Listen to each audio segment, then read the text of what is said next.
Good morning. आज हम लोग फिर से सभी लोगों का वेलकम है इलेक्ट्रोकेमिस्ट्री में। इलेक्ट्रोकेमिस्ट्री का यह थर्ड लेक्चर चल रहा है। 1.3 इलेक्ट्रो केमिस्ट्री। अच्छा, एक बात यहाँ पर, पिछले लेक्चर में हम लोगों ने डैनियल सेल के बारे में पढ़ा था, जो एक oxidation half cell, reduction half cell और सॉल्ट ब्रिज, और तीनों को एक रिएक्शन में एक साथ सबको जोड़ दिया था। तो अब यहाँ पर हम लोगों को समझना है कि उससे रिलेटेड कुछ क्वेश्चन हम लोगों को करना है, और एक बात वहाँ पर और भी थोड़ी सी छोटी छोटी बातें समझाना है, क्लियर करना है कि सेल रिप्रेजेंटेशन होते हैं, सेल को रिप्रेजेंट कैसे करते हैं। तो आज का टॉपिक हम लोग यही रहेगा, cell representation. Cell representation, cell को कैसे रिप्रेजेंट किया जाएगा। आप देखो, एनोड लिखते थे ना, एनोड, ये तो पता ही है, LHS के साइड में एनोड, RHS के साइड में कैथोड होता ही है। पहले एनोड होता है, उसके बाद कैथोड होता है। और इस तरह से एक लाइनिंग, इसी को बोलते हैं सॉल्ट ब्रिज। इस लाइन को बोलते हैं सॉल्ट ब्रिज। और इधर ऑक्सीडेशन और इधर रिडक्शन। तो ये ध्यान देना है, अगर केमिस्ट्री बुक के अंदर इस तरह की साइन मिले तो आप समझ जाना कि सॉल्ट ब्रिज। आज सॉल्ट ब्रिज क्या होता है वो आप लोगों को पता है, जो पिछले लेक्चर में हमने एक्सप्लेन कर चुका है। तो फर्स्ट ये ध्यान में रखना है। दूसरा, पहले एक नंबर, इसी को एक्सप्लेन कर देते हैं। एक नंबर में इसके पॉइंट कुछ सेल रिप्रेजेंटेशन बोर्ड में आता है क्वेश्चन, तो इस तरह से जब आप दे सकते हो, एनोड इज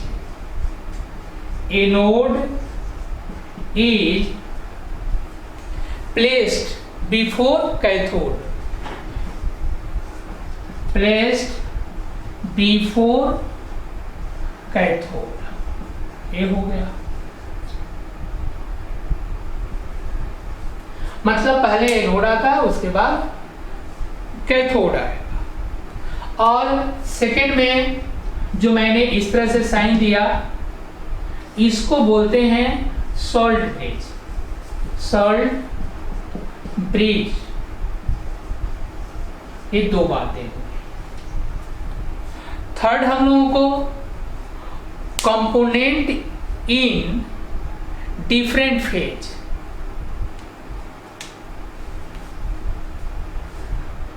अगर आपका थर्ड पॉइंट में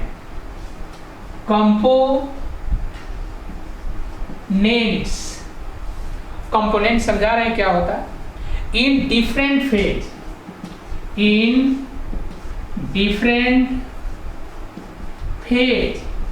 अगर डिफरेंट फेज में है,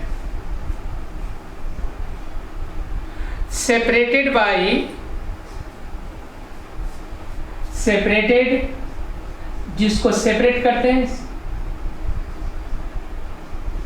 सेपरेटेड बाई सिंगल लाइन, ये ध्यान देना।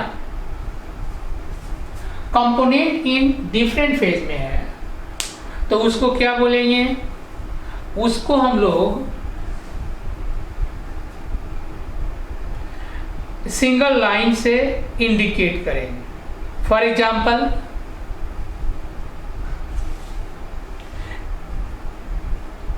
Zn, इस तरह से Zn और Zn2 पॉजिटिव था ना, इस तरह का एक वस लिख दो यहाँ पर।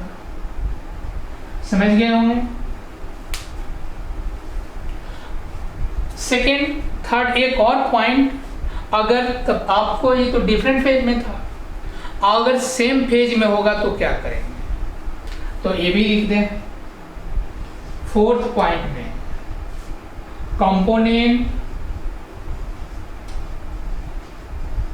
components in same phase separated by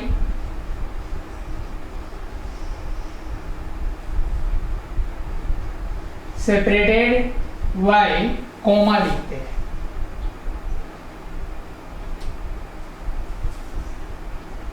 comma का यूज करते हैं। फॉर एग्जाम्पल आयरन 2 पॉजिटिव है और Fe भी 3 पॉजिटिव है, दो सेमी कंपोनेंट है ना, यहाँ तो डिफरेंट था। वो फिर जब हम लोग क्वेश्चन करेंगे तो समझ में आ जाएगा कि ये क्या।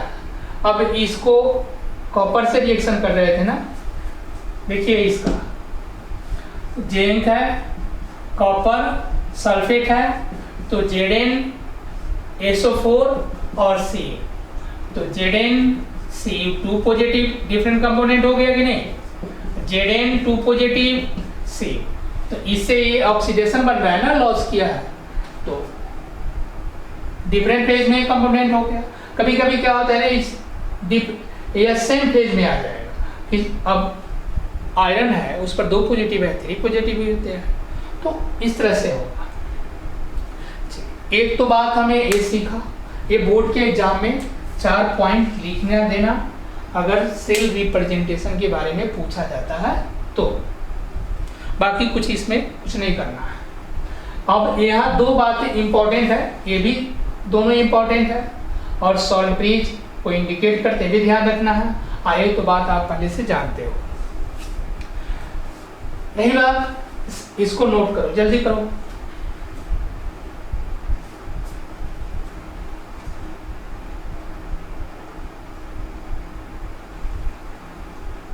कर लिए?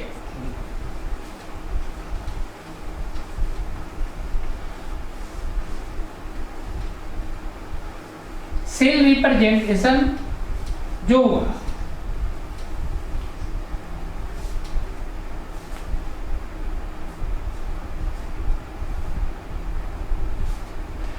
अब है EMF of cell, EMF cell, जिसका फुल फॉर्म होते हैं, और इसी को पहले सेल पोटेंशियल भी बोलते हैं, सेल पोटेंशियल।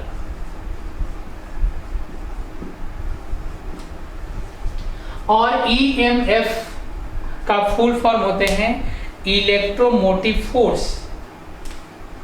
इसका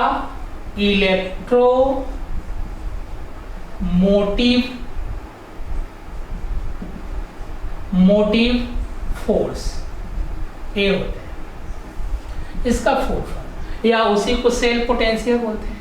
आज सेल पोटेंशियल आप लोगों को निकालने आता है। अगर एक EMF सेल लिखना हो, डिफाइन करना हो, तो it is electromotive force develop due to, it is electromotive force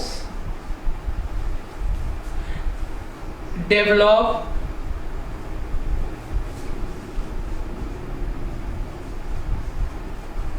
due to develop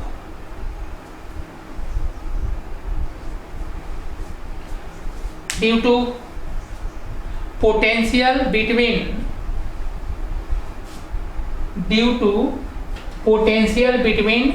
anode and cathode, potential between anode and cathode अब आपको तो पहले भी लेक्चर में इसको बताया था कि सेल पोटेंशियल कैसे निकालते हैं, आपको लिखने आना चाहिए। तो cell potential E cell is equal to OP plus RP हो तो गया, ए आर पी है, यही फॉर्मूला होते हैं, ये मैंने पहले भी कर दिया। अब इसी को इलेक्ट्रोमोटिव फोर्स भी बोलते हैं, इसी को सेल पोटेंशियल भी बोलते हैं। अब इसको स्टैंडर्ड बनाना है तो ए नॉट हो जाएगा, A R S O P और R O S R O P, S R P standard लगाना है। तो स्टैंडर्ड कैसे लगता है ना, एक बात पर ध्यान रखना, इस चैप्टर में जो अभी हम लोग पढ़ रहे हैं उसमें 3 बातें फिक्स होती है, pressure 1 atm, concentration 1 molarity. Question पढ़ते समय ये नजर आना चाहिए कि कंसंट्रेशन 1 है, 1 मोलरिटी होगा, प्रेशर 1 होगा और 25 degree Celsius approx 25 degree Celsius temperature होते हैं, इसी पर तो वर्क करना है। अब सेकेंड, अगर इसी को करें तो OP एनोड होता है ना, कभी कभी anode plus RP cathode, anode plus cathode भी लिखा होता है, तो ये भी ध्यान रखना।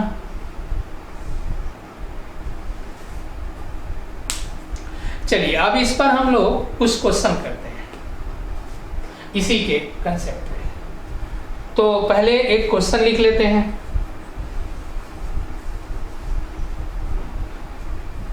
मिटा दें, लिख लो अच्छे से। क्वेश्चन है हम लोगों का,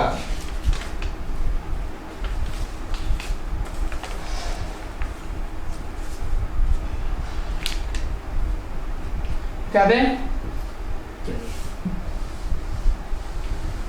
अब क्वेश्चन ध्यान से समझना, अगर 2 क्वेश्चन आप लोग सीख गए ना इस पे तो क्वेश्चन कर सकते हो 1.4।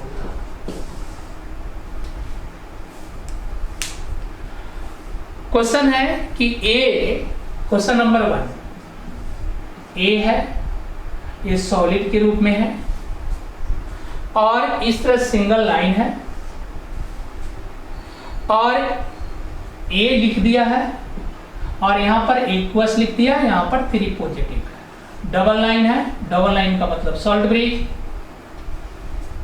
फिर यह लिखा बी पे 2 पॉजिटिव, बी है 2 पॉजिटिव है, यह इक्वस है और एक सिंगल लाइन है, बी सॉलिड है, बी सॉलिड, समझ रहे हैं ना, यह सॉलिड इक्वस इक्वस सॉलिड। यह सिंगल लाइन मैंने जो बताया कि सेम डिफरेंट फेज होगा तो सिंगल लाइन, सेम फेज में होगा तो कॉमा का यूज करते हैं। अब फाइंड द नेट चार्ज, इसमें एक क्वेश्चन पूछा गया है कि फाइंड द नेट चार्ज। एक तो फर्स्ट, सेकेंड में कहा गया write the chemical, write the cell reaction, write the cell reaction.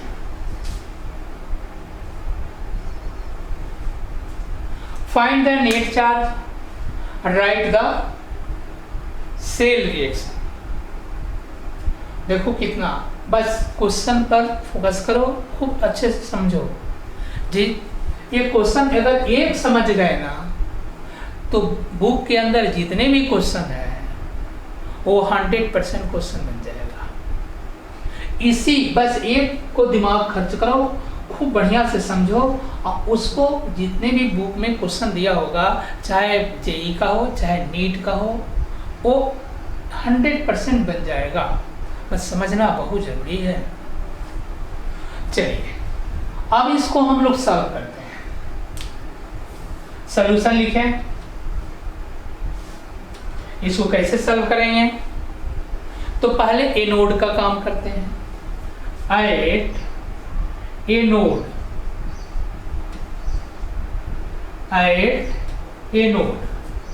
Anode का काम करें, ऑक्सीडेशन होता है ना, तो loss of electron is called oxidation. तो इलेक्ट्रॉन को लॉस करना है, यहां से शुरू करें। ए कितने इलेक्ट्रॉन को लॉस कर रहा है? 3 इलेक्ट्रॉन को लॉस कर रहा है। तो ए पे एक्वस हो गया, 3 पॉजिटिव हो गया, यहां पर 3 इलेक्ट्रॉन। एक तो बात क्लियर हो गई, एनोड का तो हो गया है ना, लॉस ऑफ इलेक्ट्रॉन। दूसरा ये इक्वेशन 1 कर दीजिए। समझ गए बात? इसको, इस कंसेप्ट को याद कीजिए फर्स्ट लेक्चर का।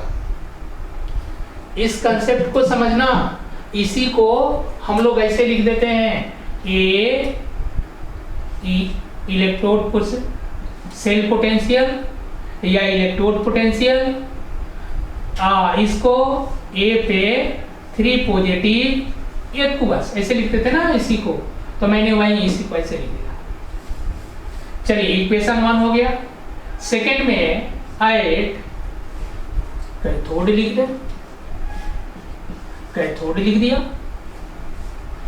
अब उसको देखिए, बी है ना, और 2 पॉजिटिव है, एक्वस है। इसमें क्या करना है? 2 इलेक्ट्रॉन को गेन करना है ना, 2 इलेक्ट्रॉन को ऐड करना है, तो बी सॉलिड बन जाएगा। यह इक्वेशन हमें 2 हो गया। यहां तक तो बात समझ गए होंगे कि इसको मैंने, इसको तो कोई मतलब नहीं, सॉल्ट ब्रिज है, इसका ए लिख दिया। ये सॉलिड है, ध्यान रखना, और यह बी है। बात क्लियर? 2 बातें हमें सीख गए। हमें अभी फाइंड करना है नेट चार्ज, अभी क्लियर नहीं हुआ। अब ये 3 इलेक्ट्रॉन है, इधर 2 इलेक्ट्रॉन है, इसको कैंसिल करना पड़ेगा। तो हम क्या करें, इस इक्वेशन में 2 से मल्टीप्लाई कर दें, इस इक्वेशन में 3 से मल्टीप्लाई कर दें, मैथमेटिक्स।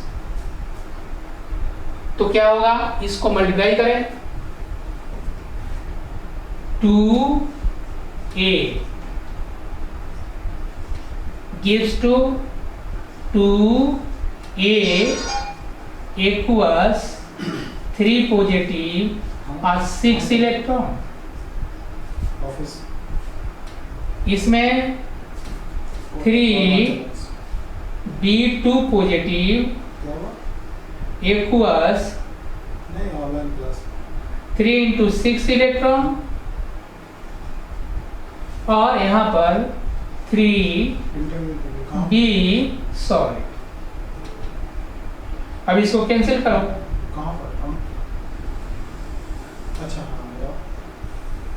ए और ए कैंसिल हो जाएगा। तो मैंने बोला था ना, नेट चार्ज कैंसिल आउट होता है, उसी को नेट चार्ज बोलते हैं। तो नेट चार्ज कितना हो गया? ठीक है, जब निकलना मेरे कॉल कर देना। 6।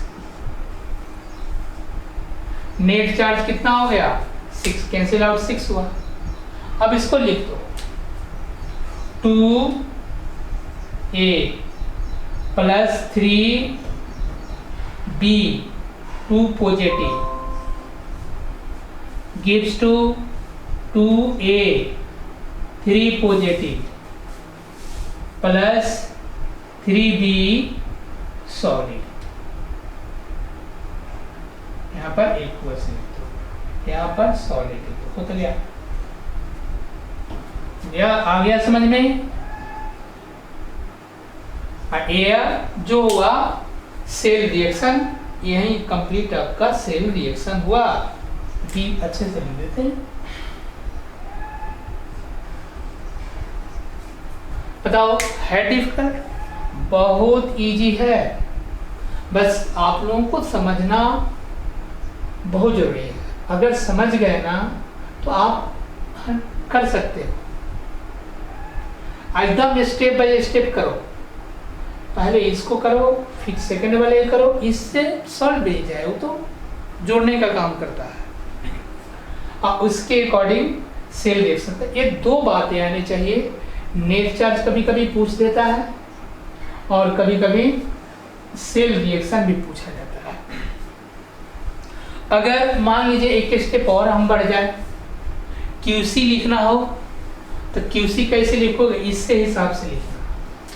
QC क्वेश्चन इक्वेशन मैंने इसमें नहीं पूछा है, बट अगर कहीं कुछ जरूरत पड़ेगा तो यहीं पर सीख जाते हैं QC फाइंड करने का।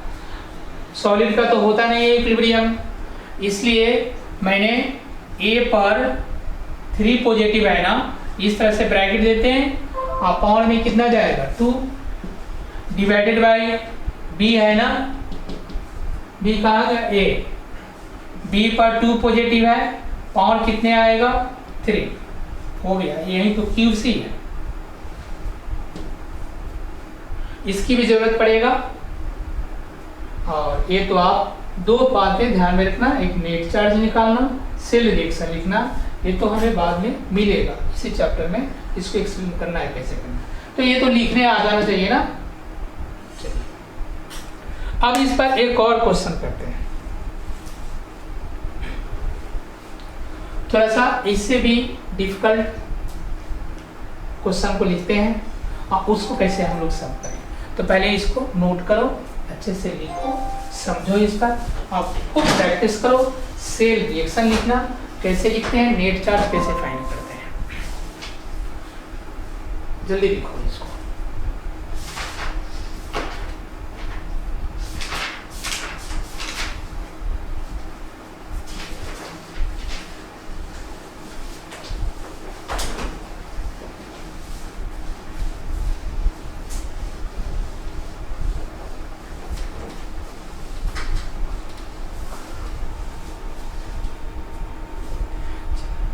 एक और क्वेश्चन है, और cell representation in, question number 2, और cell representation,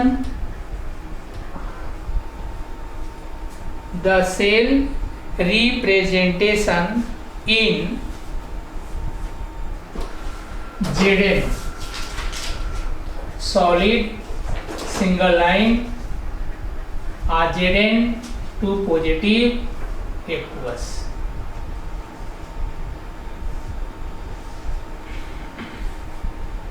salt bridge copper 2 positive, single line copper या सॉलिड या एक्वस। नीचे लिखा गिवन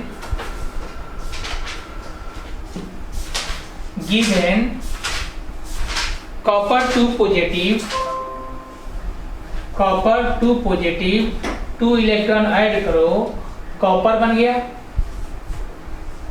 और इसका जो दिया है electrode potential is equal to standard plus 0.350 plus 0.350 volt.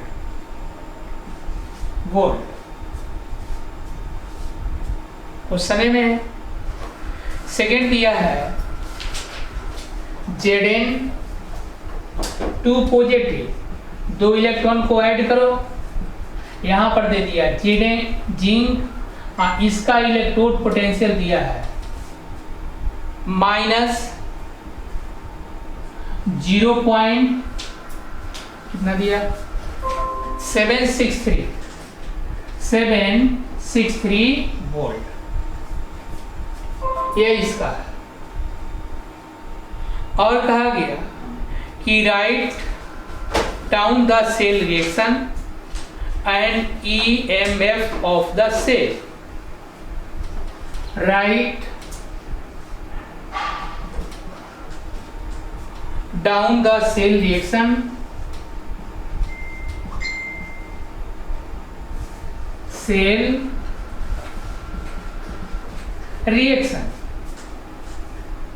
and EMF of cell, EMF of cell, EMF of the cell.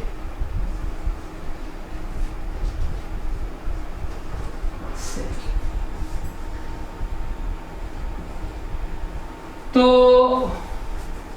अब हमें करना क्या है, इसी को सॉल्व करना है।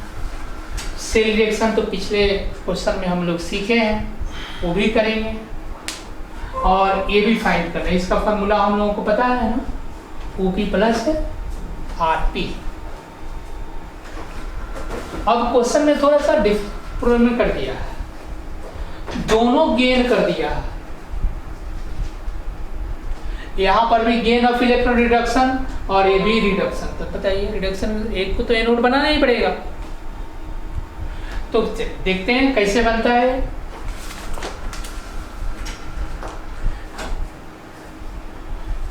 पहले तो एनोड का वर्क होता है सॉल्यूशन में, ध्यान से समझना इसको। पहले हाईली रिएक्टिव होते हैं ना, तो जिंक लेते हैं। अगर जिंक पे 2 पॉजिटिव है, 2 इलेक्ट्रॉन ऐड किया तो ये बन गया Zn, और इसका इलेक्ट्रोड पोटेंशियल दिया हुआ है 0.63 वोल्ट गिवन है। तो दिख रहा है ना रिडक्शन है, अब माइनस में है, तो हम इसको ऑक्सीडेशन कर दें, चेंज कर दें। जिंक से 2 इलेक्ट्रॉन को लॉस करें, रिजल्ट क्या आएगा Zn2 पॉजिटिव, जो उलट गया ना, अपोजिट हो गया, यहाँ पर माइनस है तो क्या हो जाएगा प्लस 0.763 वोल्ट। एक इक्वेशन हमें कंप्लीट हो गया। बताओ इसी को चेंज करके लिखा, यहाँ पर माइनस है तो हमने प्लस कर दिया, उलट दिया, रिएक्शन को पलट दिया। अब क्या कॉपर का, ये तो खुद रिडक्शन है, तो Cu 2 पॉजिटिव और 2 इलेक्ट्रॉन गिव्स टू कॉपर। अब आप ये बार बार नहीं लिखेंगे, यह सॉलिड है, यह एक्वस है, यह एक्वस है, यह सॉलिड। इसका इलेक्ट्रोड पोटेंशियल क्लियर दिया हुआ है 0.350 वोल्ट। यह इक्वेशन 2 बना। अब बताइए, अब सबको प्लस कर दो, इक्वल टू के इधर 2 इलेक्ट्रॉन, नेट चार्ज कितने आ गए, नेट चार्ज कितने बने 2। देखिए आ गया ना 2, क्वेश्चन में नहीं पूछा गया है, फिर भी मैंने लिख दिया, बता दिया आप लोगों को। ये क्वेश्चन है, यहां तक समझ रहे हैं, यहां से सॉल्यूशन में। अब इसको लिखो, सेल रिएक्शन बोला है ना, सेल रिएक्शन लिखने के लिए बोला है कि नहीं बोला, तो जिंक लिख दें Zn plus Cu 2 positive gives to Zn2 positive Cu, ये तो सेल रिएक्शन हो गया। और ये दोनों को प्लस कर दें तो इलेक्ट्रोड पोटेंशियल कितना हो जाएगा, ये दोनों को प्लस करते हैं तो 3 6 और 5 11 10 7 3 10 और 11। इसमें कहाँ 3, यहाँ पर वोल्ट हो गया, यही तो आंसर हो गया। ऐसे लिखते थे ना हम लोग, E naught cell OP plus RP, या एनोड या कैथोड। एनोड कितना दिया है, OP कितना दिया 0.763 प्लस 0.350, इसको प्लस करो 113 वोल्ट। ऐसे भी कर सकते, दोनों जवाब आ गए कि नहीं। तो इस तरह से इसे से एक बार समझा देते हैं इसको कि क्वेश्चन है कि सेल रिप्रेजेंटेशन है, ये आप बात समझ रहे हो क्या लिखा गया है, और इसकी वैल्यू दिया हुआ है और ये भी गिवन है, दिया हुआ है।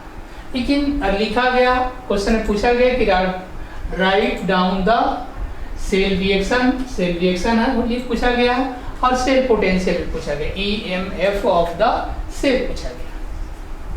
तो एक तो बात क्लियर समझ में आ रही है, ये चीज लिखा गया। यहाँ पर इंपॉर्टेंट बात है, यह गेन है, तो हम लोगों को एनोड बनाना है, ये तो रिडक्शन है ना, तो हम लोगों को ऑक्सीडेशन बनाना है, एनोड ऑक्सीडेशन, बात तो समझ रहे हो ना।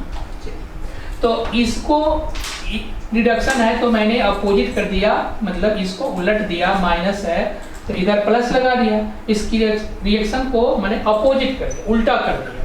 तो क्या हो गया, यहाँ पर तो लॉस दिखा रहा है ना, तो लॉस हो गया, तो यह ऑक्सीडेशन हो गया, मतलब एनोड, और यह तो रिडक्शन है, ये है। तो आपका ये तो खुद है, अब इस दोनों इक्वेशन को जोड़ दो, तो सेल रिएक्शन बन गया, write of cell reaction, EMF the cell, दोनों को प्लस कर देंगे, क्योंकि होता है ना कि OP प्लस RP, दोनों को प्लस करके रिजल्ट निकाल दीजिए। नेट चार्ज तो आप लोगों को पता था। तो आज के लिए क्लास के लिए इतना ही, बहुत बहुत धन्यवाद आप सभी का, और इसको प्रैक्टिस करो क्वेश्चन पर बुक में देख करके। Thank you.